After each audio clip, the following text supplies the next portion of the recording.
Recording is on. Welcome back to the Big Tree podcast with Adarsh. Today we've got Peter Lalor, who's a veteran sports journalist, author, and cricket commentator. Peter's worked for News Limited for 30 years, first as a general reporter and later as the Australian's cricket chief writer. He retired from that role in early 2024, but had continued to be on Channel 7 and Sen Radio after he chose to part ways with them. He co-hosts the popular Cricket et al. Podcast with Gideon Hay, and he's written award-winning books on topics from cricket to true crime. Peter, thank you so much for joining us. You've had such a distinguished career in journalism, and I hope you're doing well. Thank you very much, Adarsh. It's very nice to speak to you. Where are you based? I'm based in India. I'm based in Kolkata right now. In Kolkata, did you say? Yeah. Oh, gosh, haven't been there for a long time. It's been a long time since Australia played a test in Kolkata. Yeah. I've always wanted to go to Eden Gardens. I've never been. Yeah, it's quite humid here, so you'll be happy in Melbourne right now. Melbourne, where are you right now? No, I'm in Sydney, but I'm originally from Melbourne. You can tell because I'm dressed in black. People from Melbourne wear black. Yeah. Gideon lives in Melbourne, but I studied in Melbourne, but for my sins, I live in Sydney these days. Okay. So before getting onto the topic, I'd first want to talk to you about the connect between sports and politics, especially with cricket, because obviously you have the thing with Saudi Arabia, the BJP involved with the BCCI, Afghanistan is there, then Pakistan, Zimbabwe. I mean, cricket's completely immersed with politics, and as much as we'd want to be away from it, it's right in front of our faces. And I'd want to know what's your perspective on it. Yeah, I think you often hear people say that politics should be kept out of sport, but it's a foolish thing to say. It's impossible to separate politics from sport. Um, there, there, there should, however, be some sort of at least conventions of engagement with the two, and at times in its life, the ICC has attempted to impose such things by making it illegal for for governments to have direct access in cricket teams and things like that. Um, that seems to have gone by the wayside. Um, it's not always a bad thing. I think that in Australia, a lot of sport is used for social causes. It upsets some people. Generally doesn't upset me. We see that in cricket and in our Australian football. It works quite assiduously toward trying to include Indigenous people, address mistakes that it's made in the past, and to be aware of and acknowledge the fact that this, in fact, is a colony, and that we're on Indigenous land, and those are elements of sport, of politics and sport, that I'm more than comfortable with. But maybe they are social issues. I suppose you see where you see where it becomes a problem, don't you? And without taking sides on this, and it's a very sensitive issue, and it's an issue that's impossible for an Australian to have complete understanding of. But we look at what's going on now between Pakistan and India, and you'd prefer that you could just get on and play cricket, wouldn't you? I mean, the IPL would be better. Yep. One assumes if Pakistan people could compete in it, world cricket would be better if India and Pakistan played each other, and God knows every time they do, it's a fantastic event, and you see the good feeling between the two teams, but that's not possible at the moment, and a lot of Australians struggle to understand that. I have a little bit more understanding of that position than a lot of the people around me do, because I see that it's a very serious situation when your two countries are pitted against each other, like Pakistan and India can be. You'd like sport to rise up above that, and to let humans sort of reach across the divide. There's that famous story in the World War, isn't there, in Christmas, when they came out of the trenches and they played soccer together, the Germans and the Allies. But that's kind of fairy tale stuff, and that's not going to happen now. But it's a massive topic, and we could probably talk about it for 10 weeks. It's unfortunate when it reaches situations like that. It's never going to change. It's unfortunate, but it's understandable too. It's just something that sport, like the rest of us, like the world at the moment, is wrestling with some really, politics are things that we have to wrestle with, and things that make us uncomfortable, and things that we at times disagree with passionately. But hopefully,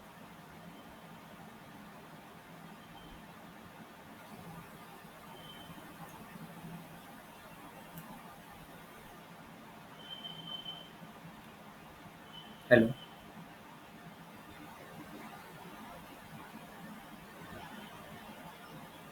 hello. I know you're back. Yeah, yeah. Um, Yeah. yeah. So Sorry. Yeah. yeah, I absolutely agree with that sentiment. For me, staying here, looking at how the sentiment is, obviously, like whenever I post on Twitter that India and Pakistan should play together, I get abused by everyone, basically, even Mm, at my home and in my school, everywhere. People are like, "Why are you advocating for this?" But my point of view, and this is the same with Afghanistan, how Afghanistan is treated, or any country for that matter of fact. In my opinion, this alienation which happens, it is a form of collective punishment which punishes the wrong people, mm, because the common civilian in any country isn't responsible for the actions of their government. Anyways, I mm, this episode was something I was passionate about for this very reason, because I resonate with the sentiment, or what you for the stance you had deeply, maybe deeper than what you do, and that's why I chose to do this especially. And now let's get on to that. So in early February, reports emerged that the Australian radio station Sen had parted ways with you during the Test series in Sri Lanka. The print ran the yeah. headline: Australian radio station Sen drops cricket journalist Peter Lalor over post on Gaza. Could you describe what happened from your perspective, and how did you come to leave Sen at that point of time? Yeah, sure. Look, I've been very outspoken in my about how upset I am to see a genocide happening in my lifetime, to see ethnic cleansing happening in my lifetime, to see the suffering of the Palestinian people, to wake up every day and see what's happened to them by a country that Australia is very close to, Israel, and as, so I have actively retweeted a lot of reports from Palestine about what is happening there, what I believe are factual reports, because as a journalist, I think that shining a light on these topics and actually letting people see what happens is important. And in this situation, that that's very difficult because journalists are not allowed into Israel. There are no independent journalists allowed in Israel, and people who work as journalists in Israel, I suspect, are targeted.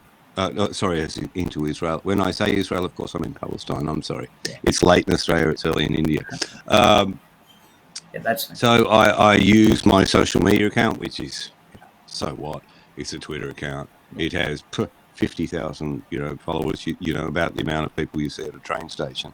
Um, but I use that to highlight what I think the appalling events that happen every day in Palestine. Um, the Jewish community in Melbourne, or the pro-Israel forces in Melbourne, complained to a radio station. I was told that my voice makes Jewish people in Melbourne feel unsafe. My voice triggers Jewish people, and they thought that the boss of the station, Craig Hutchison, thought that people should just be able to listen to cricket without my voice triggering them. I mean, it's an absolute nonsense yeah, that my voice triggers people on that level. It might trigger people because I say stupid things, or I know nothing, or I'm an idiot. But to suggest that Jewish people feel unsafe when they hear my voice is palpable nonsense. But hey, that is the world we're living in. We've seen what's happened to Gary Lineker today. And not that I even put myself on the same footing as that esteemed broadcaster. We see it happen time and time and time again around this issue, in Australia, in the UK, in Europe, in many other countries. A lot of people have lost their jobs, lost their research grants, because they've supported, or they've shown sympathy towards what's happening in Palestine. Um, nobody loses their jobs for showing sympathy or support for the other side. And well, good luck to them, but it should be a two-way street. So as a 16-year-old, obviously I don't have to face any of those consequences. I can say whatever I want. But like, I wanted to share. Adarsh, you're 16 years old. When I was 16 years old, nothing I said or did was recorded on social media. You be very careful. This will last forever.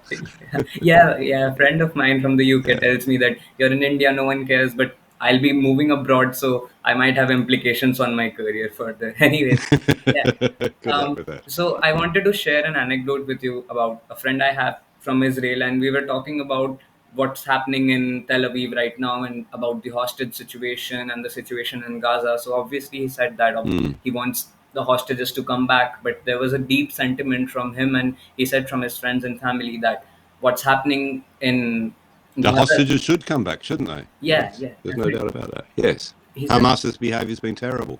yeah, he said that Gaza, whatever's happening in Gaza at the same time is not right, and he understands that at some level it's the fact that Netanyahu is being pressured by his cabinet ministers, or some kind of political posturing is happening between countries, which is leading to this happening. And for him, even though he's actually a part of a religious camp there, he does not agree with the actions of their government. And I think that was a very Mm. beautiful conversation, and it kind of refutes the argument which was made by maybe towards you, to you, that that was the reason why you were left, because a lot of Jewish people agree with the sentiment that whatever is happening in Gaza is not right. And I think that is the Absolutely. Yeah. point here, that you're not anti-Semitic, you're just standing up for humanity. And I think that should not be condemned, and that should not be silenced in any way whatsoever, especially from a country like Australia. I mean, I come from India, and here, for people who are in any kind of level of hierarchy whatsoever, I mean, you look at what happens in Indian journalism, it's ridiculous. Anyone can't say a word against the establishment. That's how censored it is. And for Australia, you'd expect some level of free press, but again, it just feels wrong to me, at a level. Yeah, very, very eloquently put. But I think a lot of us believe that we lived in Western democracies where we could say what we wanted to say within reason, and where you know something like what is happening now could never occur. But we were wrong, and these are very flimsy constructs. These constructs around democracy and free speech and political expression. You can see what's happening in America at the moment, Yeah. and you see what happens often when people go against your government, and it's happened throughout history too, in your country. Yep, it's tough times. People with courage need to speak up. Yeah. There were also media reports on the fact that your discussion with Craig Hutchinson, and he said that you two had different views of the impact. So, just getting back on this issue, could you tell me Yeah. what he specifically found so concerning with you? Oh, look, it wasn't a very deep or long conversation. He asked. I got a call from the station manager who said we received complaints about your Twitter account, from clearly from people who support the Israeli point of view. Can you tell us about it? And I said, well, sure, I'll tell you about it. I have humanitarian instincts, and if I see women and children being slaughtered and it's not being reported on, I tweeted about it on my social media. I don't know what it's got to do with me commentating on the cricket here in Sri Lanka, because you never hear me talk about it while Usman Khawaja is chasing the ball to the boundary. Yeah. I've never brought that stuff up. Then the station boss, Craig Hutchison, rang, asked the same thing. But they said, but you only tweet about what happens in Palestine. I said, well, my tweets are proportionate. It's an asymmetrical situation. Yeah. If I see Israeli children being slaughtered, I will tweet about that. Don't worry. I have no skin in this game. I'm neither Jewish nor Muslim. I'm not Israeli. I'm not Palestinian. Uh, I'm an Australian. I couldn't be further removed from this stuff. But that's how it went. And at some point, there's some debate about whether there were any serious organisations lobbying to have me removed from the station.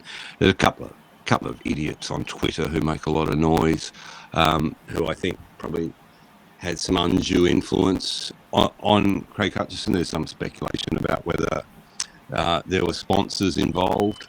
Uh, so be it. He decided his rationale to me was that he wanted people to be able to listen to sport without thinking about politics, and apparently when they heard my voice it somehow magically conjured up political issues and detracted from the cricket. It's no skin off my nose. I don't care. Yeah. It makes no material impact on my life whether I work for this SEN radio station or not. It was just something I did. I enjoyed it at times. I found it stressful at other times. I didn't think I was very good at it. But for me to lose my job's not a big deal. It's a bigger deal for people in other positions. I think, like people whose livelihoods are on the line. But in some ways too, I think it's almost a privilege to be able to actually stand for something you believe in. Yeah. You don't always get that chance in life, and it's a privileged life when you don't need to make a stand for what you believe in. But we're at a point in our history that I never thought we would be in, where so many people are so scared to open their mouth on this subject. And what happened to me, and what happens to Lineker, and what happens to journalists and artists and academics and anybody in public life who opens their mouth on this subject and who expresses sympathy or who objects to this ethnic slaughter, well, they could lose their job. They could end up being dragged through the courts. That's a very traumatic and expensive process. And so there's a chilling silence. And so, to a degree, I understand why other people don't speak up about it. Why there are so few people like me who actually do speak up about it. Because there's a hell of a lot on the line when you do speak up about it. So Not that much for me, though. okay, so on the accusations of people saying you were anti-Semitic or against Mm. Jews, what do you want? What's your message to Jews, and what's your refute to that? Essentially, No, I'm not anti-Semitic. It's ridiculous. That's pardon my language, but that's absolute fucking bullshit. Um, uh, I'm not anti-Semitic. I just object yeah, to what the Israeli government is doing to Palestinian people. You know, uh, I have a lot of Jewish people who supported me and what I do, and there are a lot of Jewish people, a hell of a lot of organisations and Jewish people who are as appalled as I am by the actions of the Israeli government, not of Jewish people, of yeah, the Israeli government and their army. I don't know, there's a glitch in the machine here, mate. Hang on a second, my yeah. battery's going flat. I'm going to have to unplug something. No problem. Stand by. Technical issues tonight. Yeah, no problem. I don't know if this is... Okay, that's not going to work. I'm going to have to do it.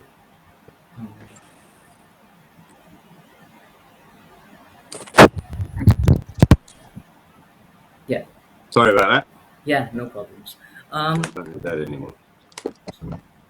Okay, so if what would be your message to Jews if a Jew would be watching this, if a Jewish person would be watching this episode, what would be your message to them? Because I know from talking to you and seeing your tweets that you're definitely only pro humanity and you're not standing up for either any of one sides. But still, I'd like to know what you want to tell them.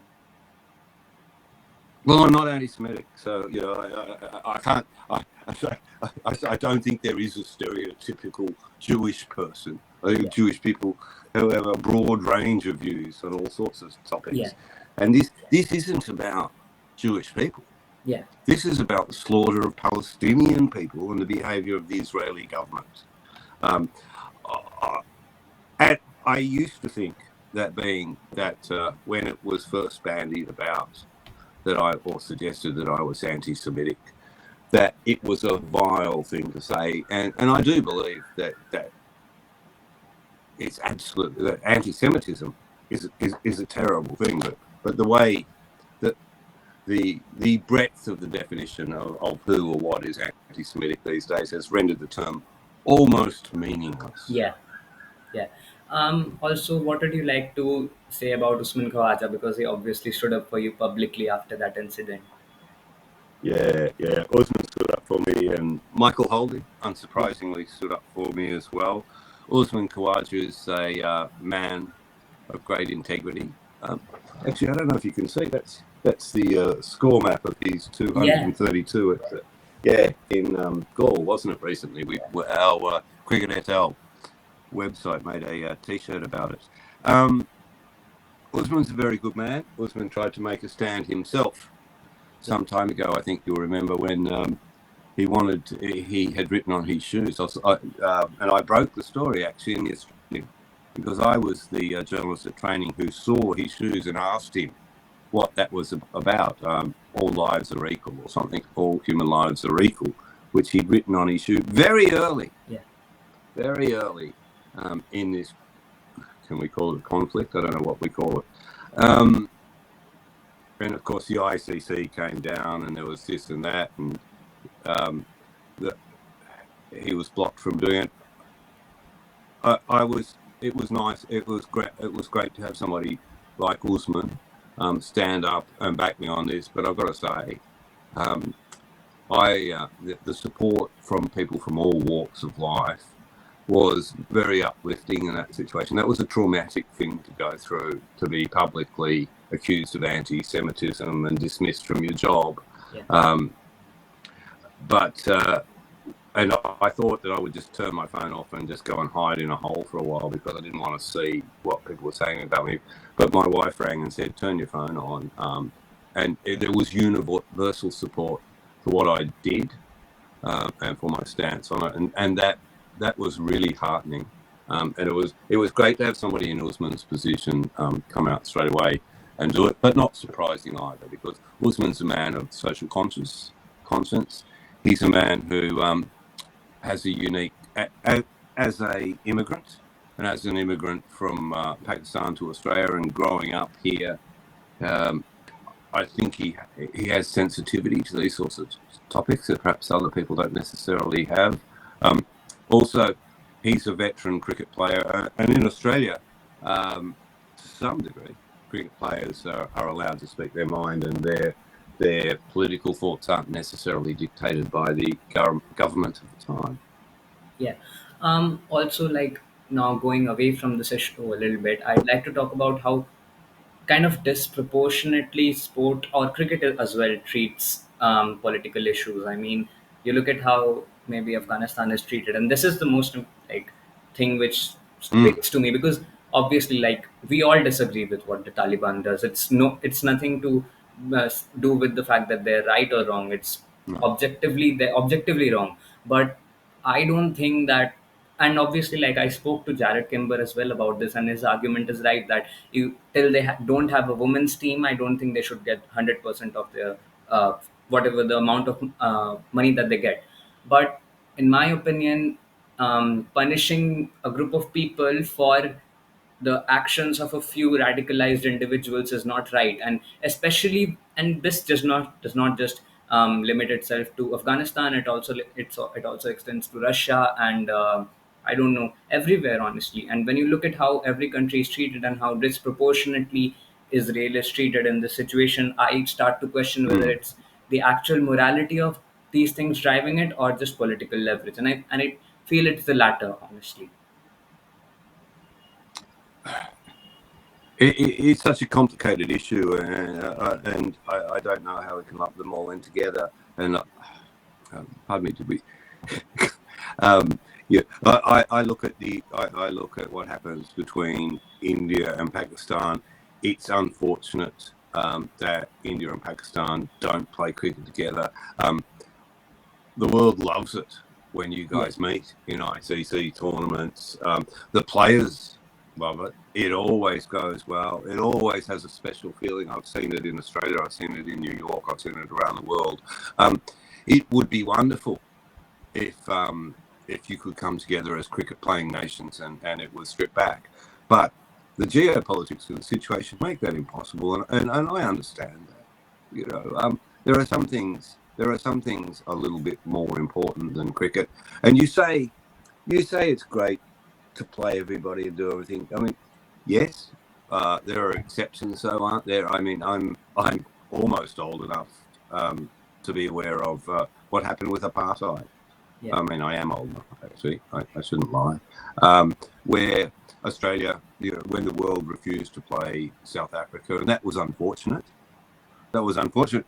It led to a very interesting political moment, actually, because South Africa were due to tour Australia, and Don Bradman was the cricket boss here, and a very conservative man, and one who thought that there was no problem initially with playing South Africa.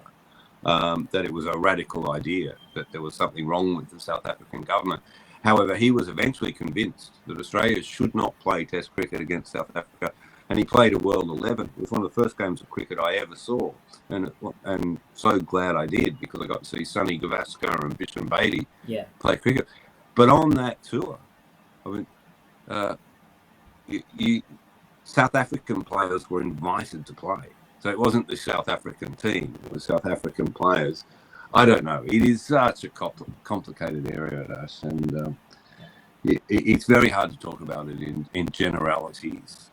Um, For me, the Afghanistan thing, especially going back to it, I mean, I may be yeah. overstretching it at this point, but especially with the involvement that England and Australia had in the 80s, in whatever happened leading up to the establishment of the Taliban, and I just Mm, feel like if you do not include that caveat while condemning Afghanistan, that 80 MPs, I think, from England put out a speech or whatever directive towards the ECB that they shouldn't play with Afghanistan. That's fine, but you should at least include a caveat that we were also responsible to an extent towards the creation of whatever's mm. happened in Afghanistan, and that just strikes home to me. Anyways, what do you Hey, feel? it'd be really, I reckon it's really easy.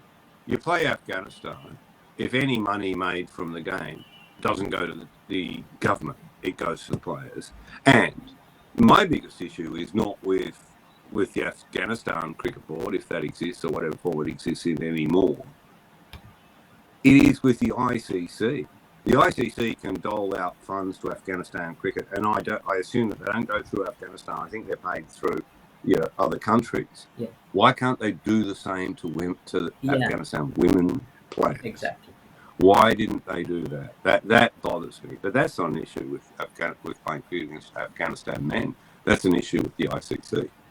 Yeah, I mean that is so ridiculous, right? They said they're establishing a fee or something. I read about making the refugees from Afghanistan play, but I don't see anything happening as of now. I mean, and even with the fact that, I mean, you spoke of Usman Khawaja wearing that shoe, but India had a very saffron kit for a while. I mean, I did an entire episode on this with a person who's involved with Indian politics, one of my brother's friends, and we were talking about it and how massively it's been politicized by the party here. So yeah, that's the entire point of it. I mean, if you're going to have politicization, either you have it or either you don't.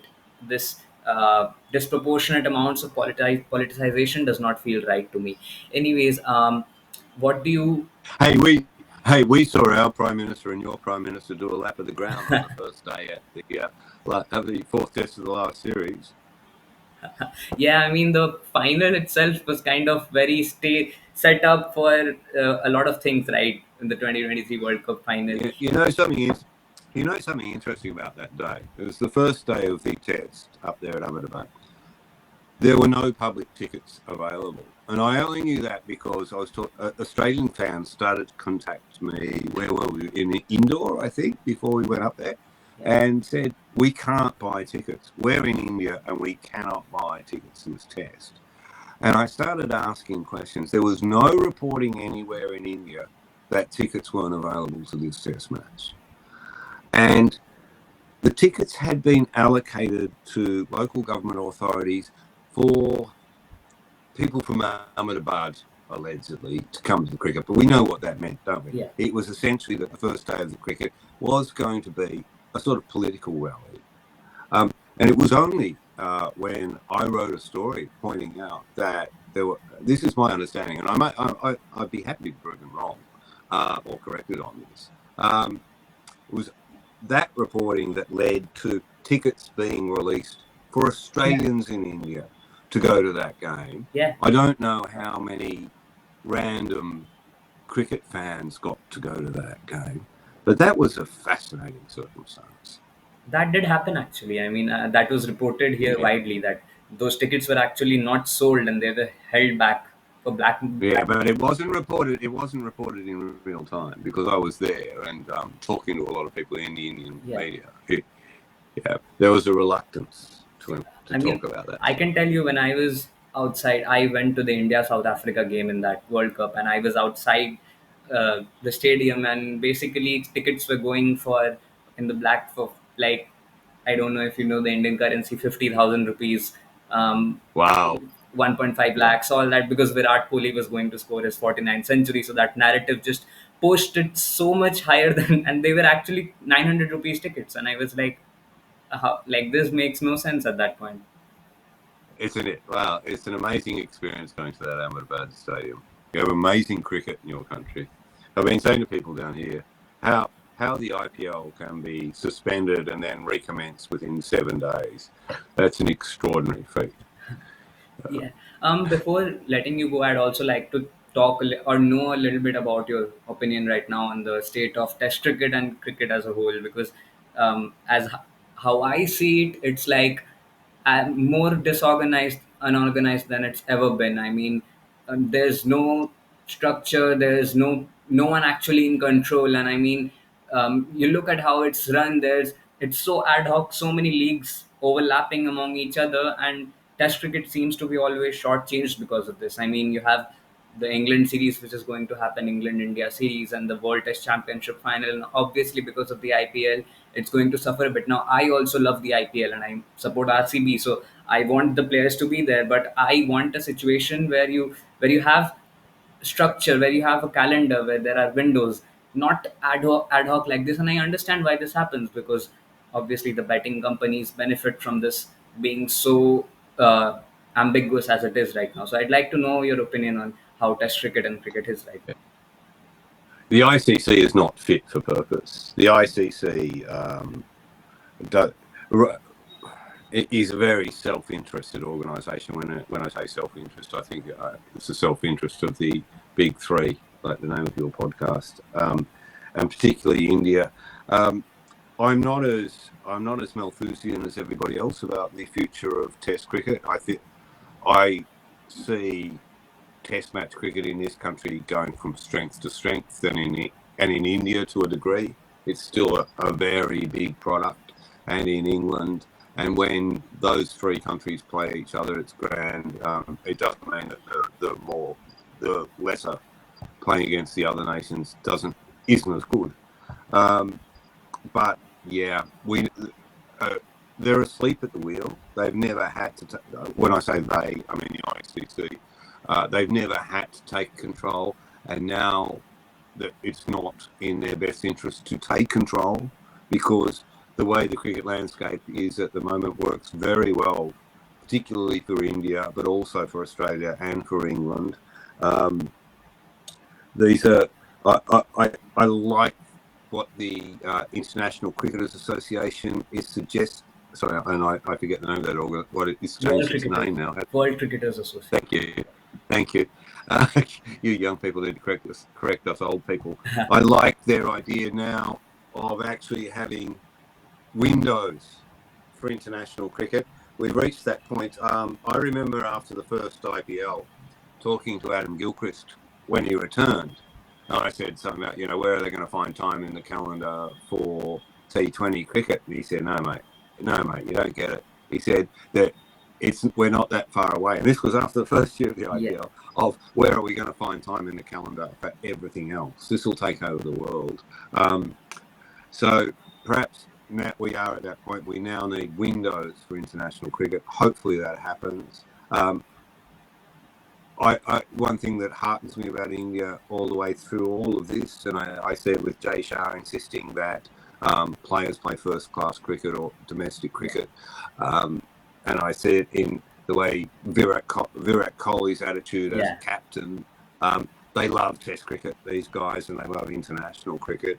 And essentially, all cricketers do, or most cricketers do, love international cricket, and they adore the Test match side of the game if they can play it. But everyone can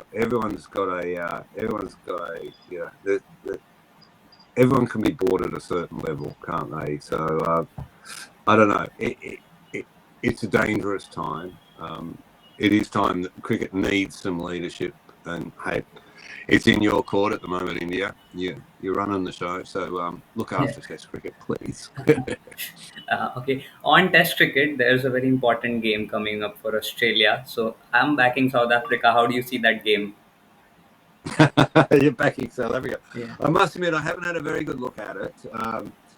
English conditions will challenge both teams, particularly when they're coming off the back of the IPL and the PSL and all those sorts of competitions. Uh, could go either way. I'm backing Australia. Australia is a really good Test team Yeah. at the moment. I mean, India I thought India were Boland going made to Kohli let that retire, one right? go. Hey, we've got a Test team that can't find a place for Scott Boland. Yeah. We're trying. I'm not boasting that every 11 members of the Australian Test team is gold plated, but that's a good Test team, and I think that they should beat South Africa. But it's a one-off competition. Anything can happen. It's at Lords. I mean, the pitch isn't even flat, is it? Yeah. Yeah. I mean, Boland essentially made Virat Kohli retire. So, and he's not the first pick for Australia. So, yeah. I mean, and Oh, we're gonna miss him, aren't we? God, I loved him. yeah. Okay, so moving forward, Peter, how do you imagine your cricketing career and personal life moving forward after this incident? Oh, look, I've always made it up as I went. I don't plan. I had no ambition. I never meant to be a cricket writer. I was just a guy who loves cricket, who was a journalist who got to write about cricket eventually by chance. I've left newspapers now. I've been sacked from radio. Who knows if television will even take me back? Um, Gideon and I now do a website called Cricket NL, which is a subscription website. We have 10,000 subscribers. It's a new business model. It's new media. We're doing the podcast as well, obviously. But this people paying directly to read what Gideon and I write is very interesting. It's heartening. It's not going to work for everybody, and I can't keep doing it forever. But I don't know what else I'm going to do. I'm restless, and I just love writing. And cricket's such a great game to write about. And it's such an engaging game. There's so many things to think about, isn't there? I mean, for fans and for journalists. So, hey, I'm off to England soon to watch that game there, and then I'm going to go to the Caribbean and watch that game there. And that's kind of what I've done. I'll keep doing it until I can't, I guess. I wish you best, Peter. I've loved having you on right now, and I thank you for coming on, and I hope you go well. Cheers. I'll see you soon. I hope I'm in Calcutta one time soon to be able to catch up with you. Yeah. Cheers.